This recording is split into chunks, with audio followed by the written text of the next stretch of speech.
Okay, everyone, for tonight's bedtime story, I have chosen Mr. Magnolia. This story is by an author called Quentin Blake. Quentin Blake is also an illustrator or someone who draws the pictures for the books that are written by authors. Now, Quentin Blake drew lots of drawings for an author called Roald Dahl, and I know in year 3 they do some learning on one of his books. So if you're not grown up, if your brother and sister have been in Mr. Pegg's class in year 3, or is there now, ask them about Roald Dahl books and the person who drew them.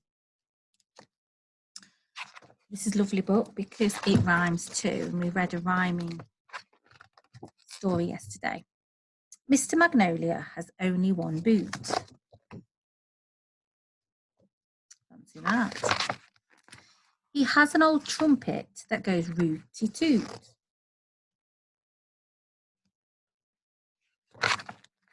And 2 lovely sisters who played on the flute. But Mr. Magnolia has only one boot.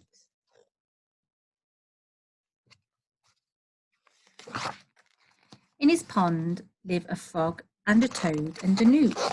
There they all are.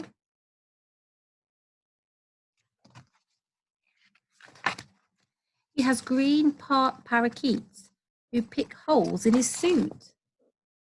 The parrot who should not be eating his clothes, but they are. And some very fat owls who are learning to hoot.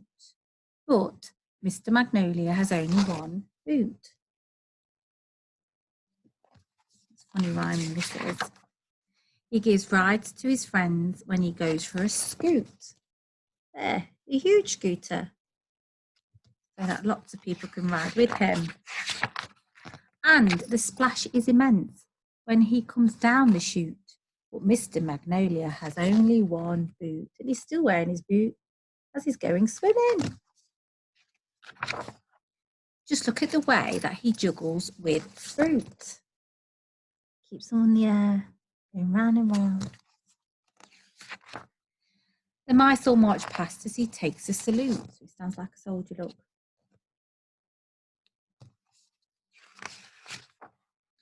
And his dinosaur, what a magnificent brute. Look, he's got a dinosaur. But Mr. Magnolia, poor Mr. Magnolia, Mr. Magnolia has only one boot.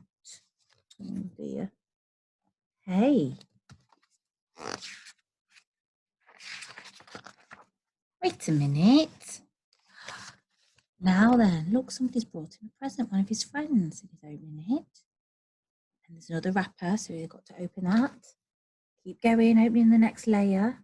Oh, what's this? I wonder what his friend has brought him along. Oh, look. It's a boot. It's a boot. He's got a boot. It's not a pair or matching pair, but it's a pair of boots. Whoopee for Mr. Magnolia's new boots. And what a fancy boot that is. He can go out and join the others outside properly now. Good night. I think he's feeling much happier. And there's his old boot next to his new boot. I think he's so pleased. I enjoyed that, and I enjoyed reading it to you. And it was a bit of a silly rhyme, really, but fun to hear. It just shows that you can make up poetry, use rhyming words to start writing poetry. Maybe that might inspire you to have a go at home and start to read newer books. Not those just with a story, but those that are a story with a poem too. Have a great weekend, and we will see you all on Monday. Good night, everyone.